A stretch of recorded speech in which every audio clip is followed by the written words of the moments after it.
What's your rank? I'm exactly where I need to be. Wrong room, Dad. This isn't a school pickup. I don't think so. No rank, no unit, just Daniel. Is there a problem? Pick it up! That's your rank. At Joint Base Harlow's formal reception, Lieutenant Grant Mercer stopped a man near the back wall, plain suit, no insignia, a child's hand-woven bracelet on his wrist. The question Mercer fired across the room was meant to expose him. What's your rank? He tore the man's badge away, read the name aloud, and let it fall to the floor. Officers watched.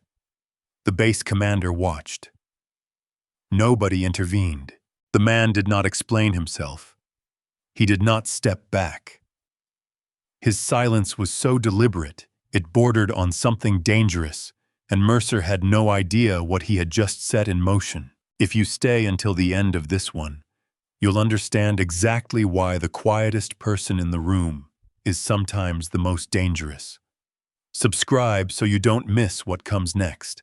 Joint Base Harlow sat on the edge of a Virginia tree line, the kind of place that looked precise from a distance: clean roads, straight fences, buildings arranged like a diagram someone had spent years perfecting.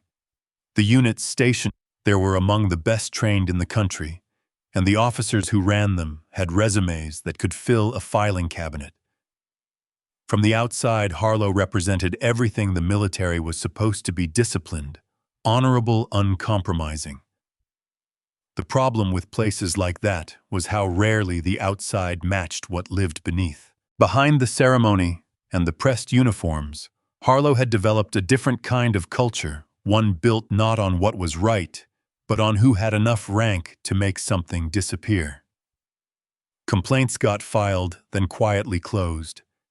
Investigations that should have lasted weeks wrapped up in 3 days with no interviews conducted. Junior personnel learned early that speaking up was not an act of courage at Harlow. It was a way to mark yourself as a problem.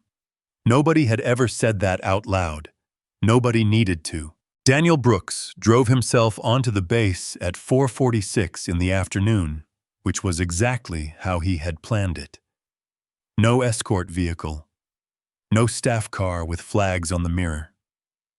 He handed his visitor badge to the gate attendant, who looked at it briefly and waved him through without a second glance, the way anyone would treat a man in a plain gray suit, carrying a weathered leather notebook. Brooks had counted on that. I was 47 years old and carried the quiet of someone who had spent a long time learning to listen before he spoke. 6 years ago, his wife had died after a long illness, leaving him to raise their daughter Emily alone. She was 12 now, sharp and watchful in the way of children who grow up observing their parents navigate hard things. That morning before he left, she had slipped a handmade bracelet onto his wrist loops of color she'd braided herself and told him to bring it back in one piece. He told her he always did. Before he stepped out of the car, his phone buzzed. Emily calling to remind him about her school performance the following morning. He told her he would do everything he could to be there. She made him promise. He said he would try, and she knew him well enough to understand that trying and promising were not the same thing when his notebook was already open.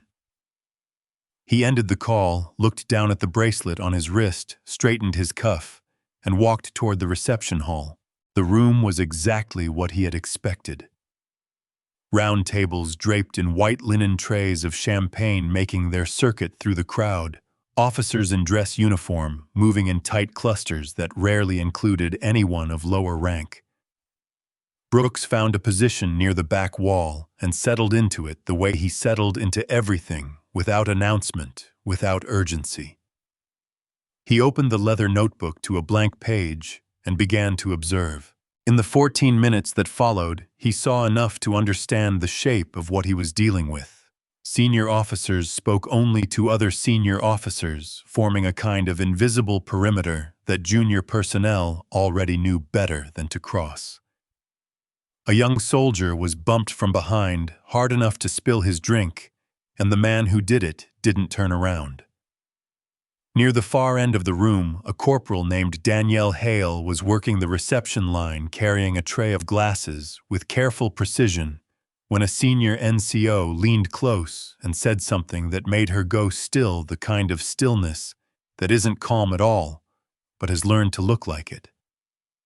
Several people nearby heard the remark. Not one of them reacted.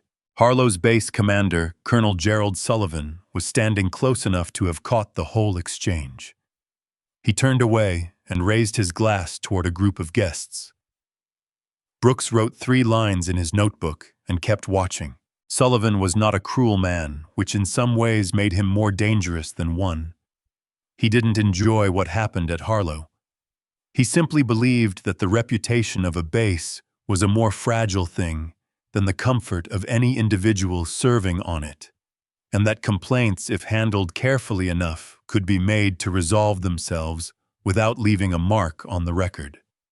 Over the past 2 years, he had developed a particular skill for careful handling. Inquiries got routed to the unit level. Conclusions were reached with phrases like insufficient evidence and no further action required. 31 complaints in 24 months, and the system had absorbed every one of them like water into sand. When word came 48 hours earlier that a command climate review was incoming, no lead inspector named, no schedule attached. Sullivan had acted with the same quiet efficiency he applied to everything else. Files were reviewed. Hale's open inquiry was noted. He had even moved several hard copy folders from the digital tracking system and locked them in the cabinet beside his desk, a precaution he thought of as protecting institutional continuity. He had not anticipated that the inspector might already be in the room. Lieutenant Grant Mercer was 29 years old and had earned the confidence he carried at least by one measure: 2 combat deployments, a citation that had his name on it, a Silver Star recommendation currently working its way through the approval chain.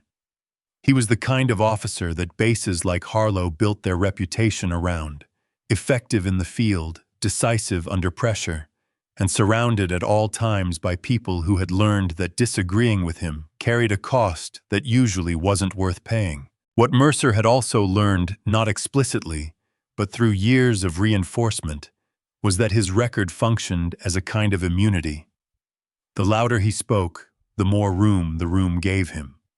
The more others fell quiet, the more he understood that silence as permission. By the time he spotted the man in the gray suit standing alone near the back wall, every instinct he had told him the same thing: this man did not belong here. The bracelet on the man's wrist was the detail that settled it: colorful, clearly handmade, the kind of thing a child makes at summer camp. From the edge of the notebook, the man was holding a corner of folded paper, showed a drawing in crayon with the words "For Dad" visible at the bottom. Mercer brought his group over. "What's your rank?" he asked loud enough that the people nearest them turned to look. The man in the suit looked back at him with an expression that could only be described as unbothered. He said he was exactly where he needed to be. It was the wrong answer, or rather, it was not the kind of answer Mercer had been trained to accept. He glanced down at the bracelet and said something about the base not being a school pickup. He said it with the comfortable ease of someone who had said things like that before and watched the room reward him for it.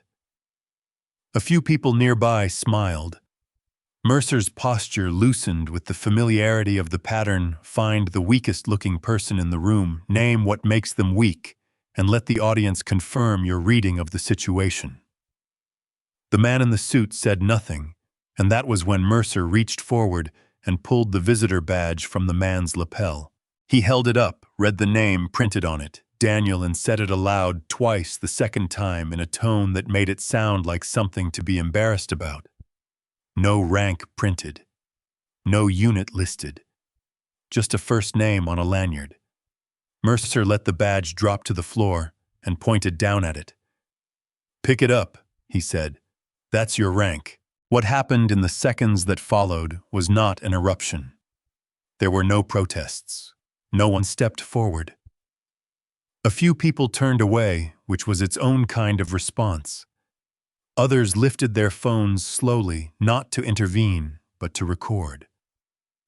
Sullivan stood fewer than 10 meters from where the badge had landed, watching with the focused attention of a man calculating whether this required him to do anything. He decided apparently that it did not. He turned toward a nearby guest and resumed his conversation. Hale was close enough to see all of it. She was still holding the tray. Her knuckles had gone around the edge of it, and the man in the gray suit, the man Mercer had just publicly ordered to kneel on a military base, did something none of them expected. He reached out, accepted the champagne glass. Mercer pushed into his hand and set it down on the nearest table with the careful deliberateness of someone who intended to remember exactly where he put it. Then he opened his notebook and began to write. Not frantically, not with trembling hands, with the steady, methodical attention of someone who was paid to do precisely this. Mercer felt something shift in the air, though he couldn't have named it. He told the man he had 10 seconds to leave the building. The group around him began to count, making a performance of it, their voices dropping the numbers in unison. The man in the suit did not move. He looked past Mercer's shoulder toward Hale, who was still standing there, with the tray against her chest, her jaw tight, her expression that of someone who had made peace with not being protected because experience had taught her that was the default. Brooks bent and picked up the badge from the floor. He did not place it back on his lapel. He opened the notebook and slid the badge inside, closed it, and stood fully upright again. The counting had stopped. Nobody seemed to know what to do next. The man they had been laughing at was still standing in the same spot, and something in the way he occupied that spot. The stillness of it, the patience of it, had begun to feel less like passivity and more like something else entirely, though no one in the room could yet put a word to it. What nobody in that room knew was that Daniel Brooks had made a deliberate choice to say nothing. Not because he had nothing to say, not because he was afraid of the consequences, but because the moment he identified himself, the room would change. Every person in it would adjust. The officers who had laughed would straighten. Sullivan would appear attentive. The patterns that had been running openly for years would fold themselves away, and what he would be left with was the version of Harlow that Harlow wanted him to inspect. He had arrived unannounced precisely to avoid that version. In 14 minutes of standing near a back wall with a notebook and a visitor badge, he had already seen a junior soldier ignored after being knocked down, a female NCO verbally demeaned in front of witnesses, a base commander choose his champagne over his responsibility, and a lieutenant humiliate a stranger in front of a crowd that rewarded him for it with silence and phone cameras. He had not yet opened a single file. He did not need to. The notebook was already half a page in, and the only question that remained was how deep the structure behind this behavior actually went, and how many people had been paying the cost of it while the record showed nothing. Mercer announced he was calling security. He said it with the certainty of someone who had used that particular threat before and watched it work, and he had no reason to expect this time would be different. The man in the gray suit heard him and gave no indication that the information mattered. He kept the notebook closed against his side and looked somewhere past Mercer's left shoulder, not evasively, but with the focused patience of a person who had decided to wait for something and was content to do so. It was the patience that began to change the room. The counting had stopped several minutes earlier, and now the silence that replaced it had a different texture. One of the officers near the bar lowered his phone. Another found a reason to check his watch. The laughter that had gathered around Mercer's earlier performance had thinned and disappeared the way a crowd disperses when they begin to realize they've been standing in the wrong place. A man who did not know he was supposed to be afraid, who had been told to leave, and simply did not fit the familiar pattern, and unfamiliar things made people at Harlow uneasy in a very specific way. Brooks understood what he was watching. This wasn't about him. It had never been about him. The room's discomfort was a reaction to the same thing that had allowed 31 complaints to get buried in 2 years. The deep institutional need for everyone to behave predictably, to know their place, to confirm the hierarchy with every gesture and expression.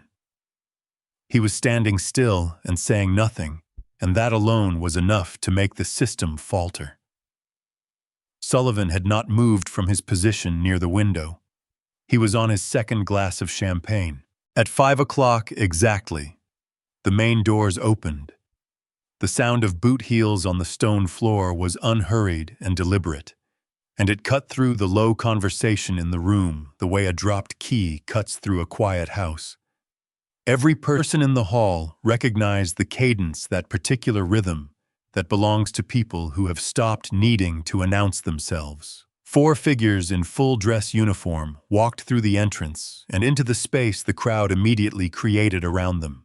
Brigadier General Thomas Reed, Brigadier General Howard Wilson, Major General Daniel Foster, Major General Ellen Carter. Sullivan moved forward from the window with his hand extended, his expression shifting into the practiced warmth of a host greeting the guests he had been preparing for all week. The 4 officers walked past him without breaking stride. They moved past the bar and past the cluster of junior officers near the center of the room. They walked with a shared direction that every person in the hall tracked without meaning to, until the 4 of them came to a stop in front of the man in the gray suit near the back wall. Major General Carter squared her shoulders and raised her hand in a formal salute. "General Brooks, she said. "Command is ready for your review." The 3 officers beside her brought their hands up in unison. The champagne glass in Mercer's hand tilted. The liquid inside reached the rim and ran down over his fingers, and he didn't notice. Brooks returned the salute with a single clean motion, then turned to Sullivan, who had stopped a few feet behind the generals and was standing very still with his hand still extended toward no one. Brooks asked for a secure conference room, the full complaint file from the past 24 months, personnel and disciplinary records for officers from 03 and above, and every phone that had been used to record anything in this room tonight, held as evidence untouched. Sullivan began to say he hadn't been informed the review was starting tonight, that there were protocols for these situations, that a proper briefing would allow him to provide everything in the appropriate format. Brooks listened to all of it. Then he said, "You weren't informed. That was the point." He looked out at the room, at the officers who were no longer talking, at the junior personnel who had gone perfectly still, at Hale, who was standing near the service corridor, with the empty tray held flat against her chest, like something she was using to keep herself upright. "This is a formal inspection," Brooks said. "I've been in this room for 14 minutes. What I've already observed tells me this review will not be brief." Nobody spoke. Mercer was still holding the tilted glass. The investigation formally opened at 5:31 in the evening. Brooks established 3 rules before the first interview. Every session would be recorded with the participants' consent. No one would be questioned in the presence of their direct commanding officer, and the interviews would start with the lowest-ranking personnel on the base. He wanted to hear from the people who had the most to lose by speaking before he heard from the people who had spent 2 years deciding what would happen when they did. The first few hours were careful and guarded, which was exactly what he expected. People said things were generally fine at Harlow. They used words like professional and cohesive and high-performing. They gave him the version of the base that Sullivan had spent 2 years constructing, and Brooks let them give it because he understood that trust in a room like this had to be built from the floor up rather than demanded from above. He asked each person the same question before they left. When was the last time you watched someone get treated unfairly and nobody said anything? A young specialist answering near the end of his session said it had happened that afternoon. Then he said, it hadn't only happened that afternoon. He said it happened regularly enough that people had stopped registering it as unusual, which was maybe the most honest thing anyone had told Brooks all night, and Brooks wrote it down in full. That was the first crack. Over the next several hours, more followed. The accounts that came in after that were different in their details, but consistent in their structure. Someone had been mocked in front of their unit and told that bringing it up would make them look weak. Someone had been passed over for a training opportunity they were qualified for and given no explanation. Someone had been advised by a senior NCO, not threatened exactly, but advised that the complaints process at Harlow had a way of creating more problems for the person filing than for the person being filed against.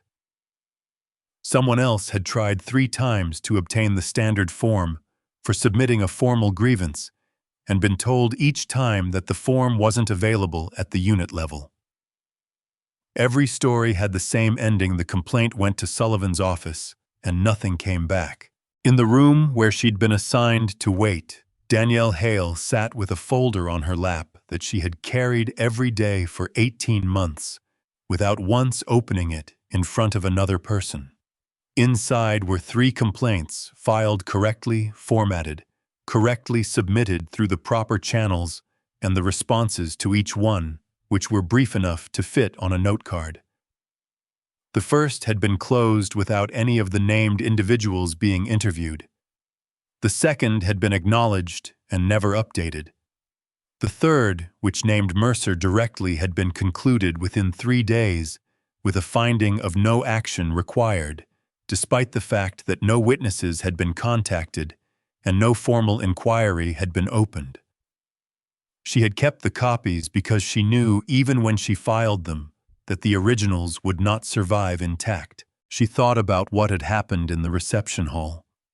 The man in the gray suit had been given every opportunity to defend himself, to say who he was, to make Mercer stop, and he had chosen not to. He had stood there and absorbed it, not because he had no choice, but because he was watching what the room did when it believed no one important was paying attention. He had stayed so that she didn't have to explain what this place felt like. He had witnessed it himself. Hale stood up, tucked the folder under her arm, and walked down the corridor to the room where the inspection team was working. She set the 3 complaints on the table in front of Brooks without preamble. He looked at each one, turned to the response documents, and read them carefully. He asked her what had made her decide to come forward tonight.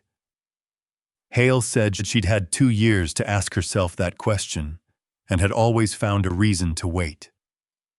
But the man she'd watched tonight could have ended the whole situation in the reception hall with a single sentence. He hadn't. He'd stayed and let it happen so he could see it clearly. She figured if he could do that, she could walk down a hallway. Brooks wrote a note in the margin of the response to Hale's 3rd complaint, set the folder to the side, and told the investigator beside him to open a full review of all 3 cases first thing in the morning. It was after midnight when the team opened the locked cabinet in Sullivan's private office. The folders inside were physical, printed, initialed, organized with the same careful efficiency Sullivan applied to everything. They were also absent from the digital tracking system, which meant that anyone pulling records remotely would find a clean ledger, while the actual history of complaints and resolutions sat behind a locked door.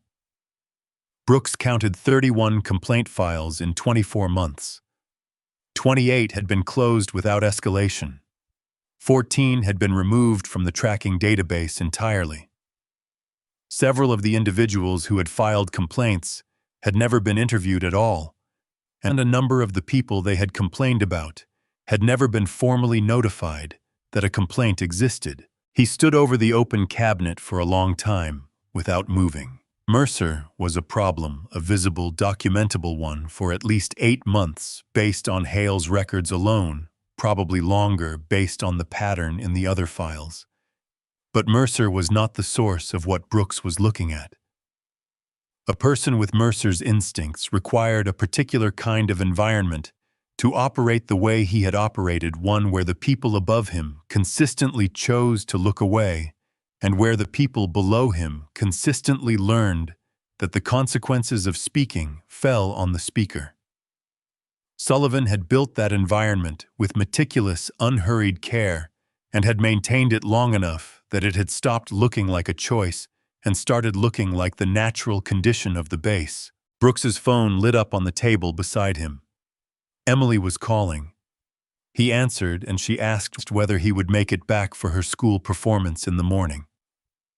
He looked at the open cabinet, at the 31 folders arranged in neat rows, at the investigator on the other side of the table, who had gone quiet and was watching him. He told her he didn't think he was going to make it, that this one was going to take the whole night and then some. She was quiet for a moment. Then she asked if he was helping people who couldn't help themselves. He said it was more than one person. She told him to stay. He set the phone down and opened the notebook to a fresh page. He wrote 2 words at the top and underlined them once: systemic failure. There was no version of what came next that was comfortable. A complete report meant damage to careers, to the reputation of a strategically important installation, to the branch's image in ways that would take years to manage. A softened report meant that Hale and everyone whose complaint was sitting in that cabinet would eventually understand that the system had weighed them against itself and found them wanting just as it always had. Brooks pulled the first folder from the cabinet and set it open on the table. There were no safe options left. There was only what was true and what he was going to do with it.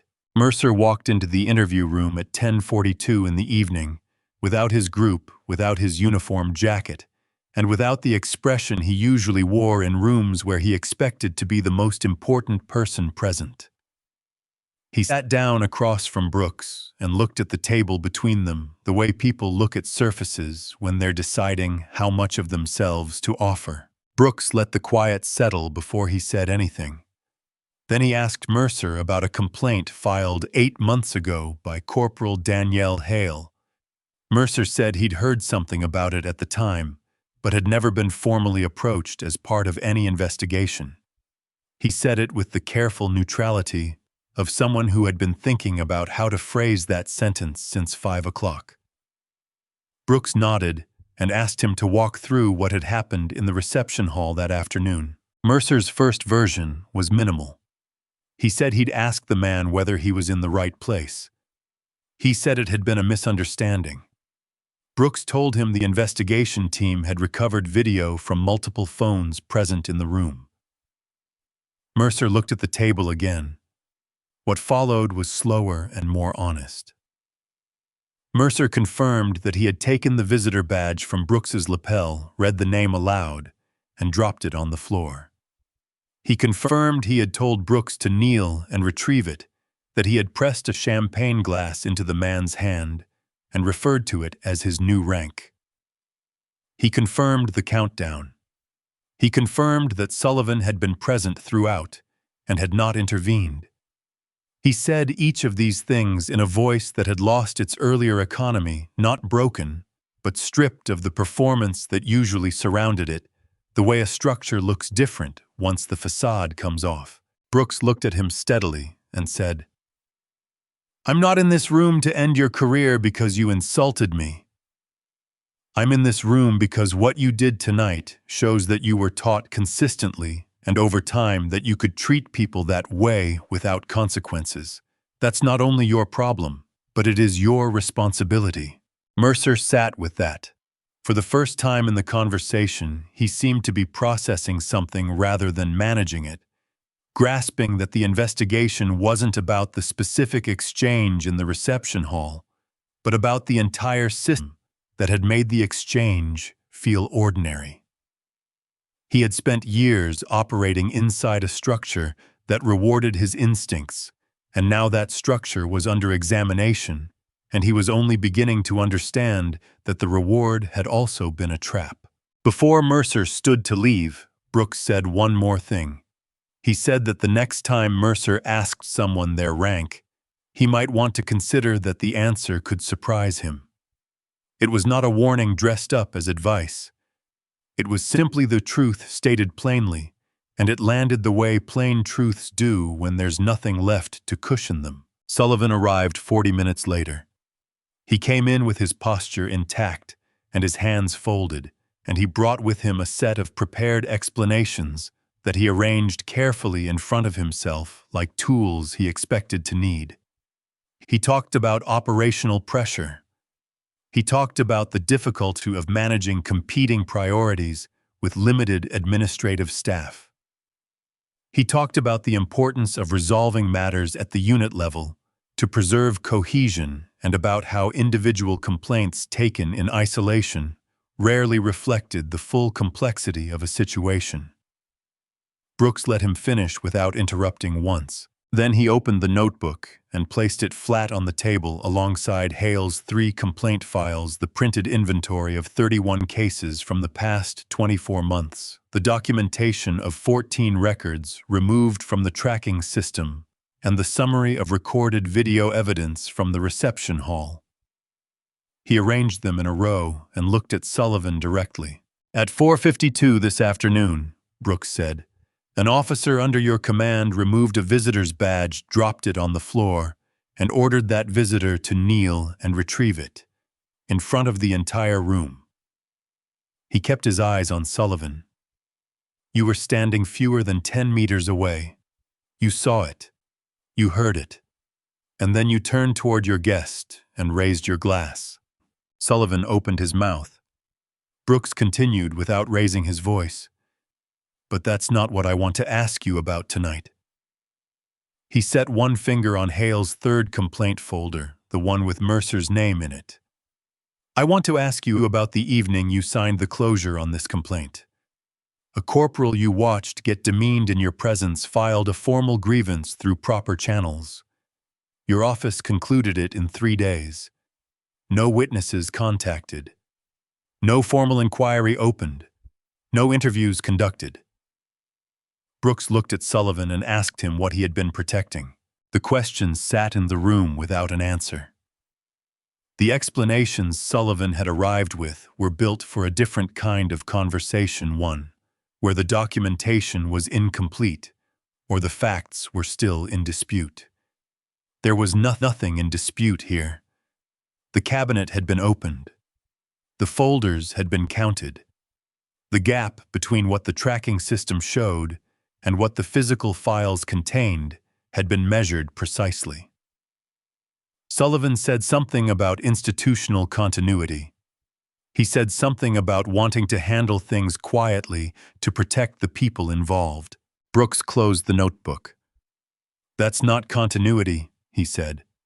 "That's not protection. You made a choice 31 times to prioritize the appearance of this base over the people serving on it. That is a failure of command responsibility." Sullivan did not argue further. There was nothing left in the room to argue with.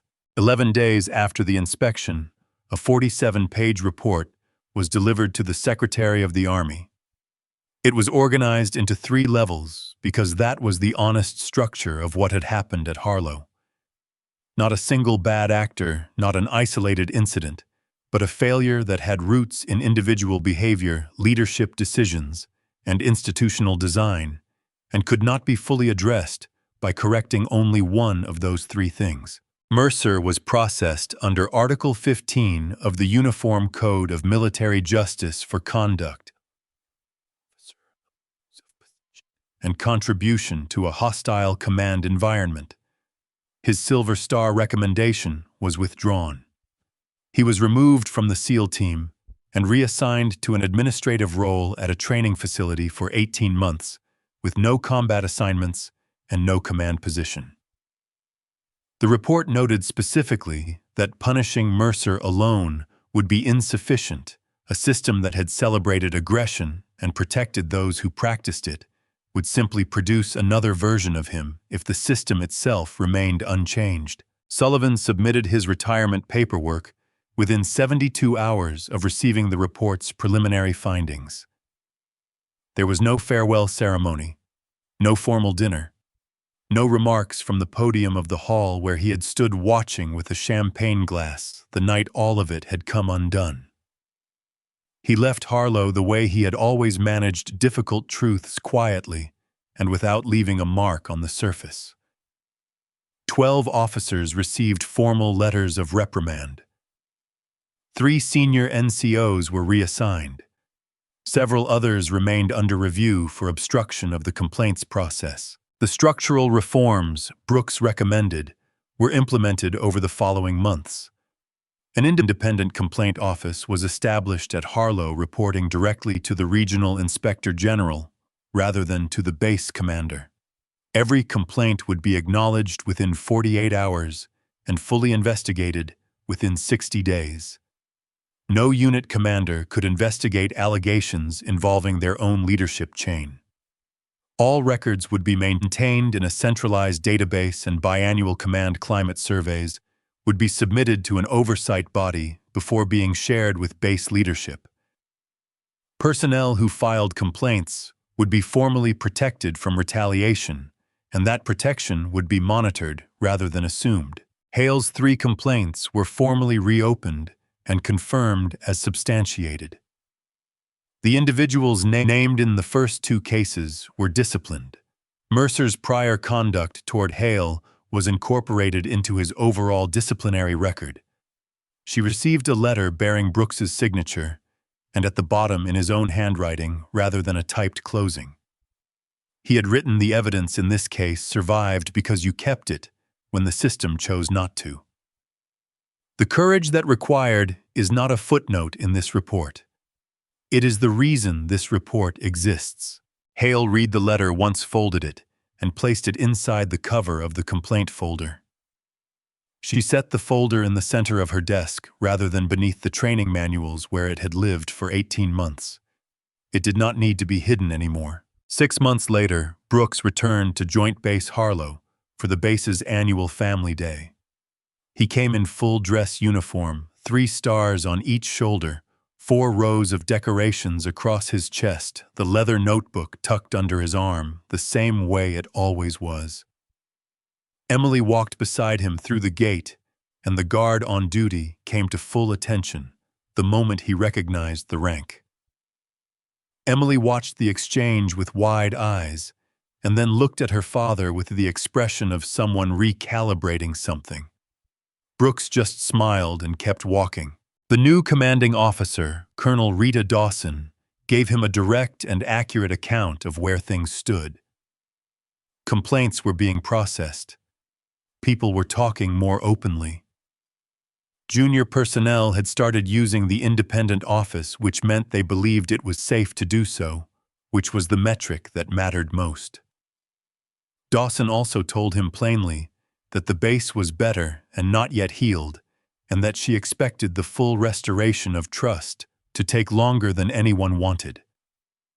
Brooks told her that was exactly the right way to understand it, that trust built over years doesn't return in months, and anyone who told her otherwise was describing something other than trust. On their way out, Brooks and Emily passed the entrance to the hall, where the reception had been held 6 months earlier. Emily asked if that was the room where the 4 generals had saluted him. He said it was. She looked at the doorway for a moment, then asked whether that was when everything had changed. Brooks followed her gaze toward the far end of the parking area, where Danielle Hale was loading a bag into the back of a car. She had been selected by Dawson for a leadership development program and was leaving Harlow for the first time in 2 years, headed somewhere with a curriculum and a future that the base had previously made it very easy to forget she deserved. She didn't look back toward the hall. She closed the trunk and got in without ceremony. Brooks said, "No." Things changed when someone who had been quiet for 2 years picked up a folder and walked down a hallway. They drove out through the main gate as the afternoon light flattened across the tree line. Emily was quiet for a while, looking at the bracelet still on her father's wrist, the one she'd braided herself, the one he wore into every room without explanation. Then she asked him why he hadn't just told Mercer who he was. Brooks looked out at the road ahead. He said that if a person only respects you after learning your rank, then what they're offering isn't respect. It never was. It's self-preservation dressed up to look like something it isn't. And the difference matters because the people at Harlow who had been filing complaints for 2 years deserved to be treated well before anyone knew their names, not after. That was the whole point. Emily nodded slowly, the way she nodded when she was storing something rather than just hearing it. The bracelet caught the light as he turned the wheel. Behind them, Joint Base, Harlow, continued its slow work of becoming something worth trusting again, not because the right people had been punished, though they had been, but because one person had kept a folder when the system told her it didn't matter, and another had stood still in a reception hall and written down everything he saw. Between those two choices, made hours apart, by people with nothing obvious in common, an institution had been forced to look at itself clearly for the first time in years. Rank can make people stand at attention. It cannot make them see you. Real power doesn't need to humiliate anyone to prove it exists. And sometimes the quietest person in the room is simply the one who has already decided what they're going to do about what they're witnessing. If that idea stays with you, you're exactly the kind of person this channel is made for. Subscribe and we'll see you in the next one.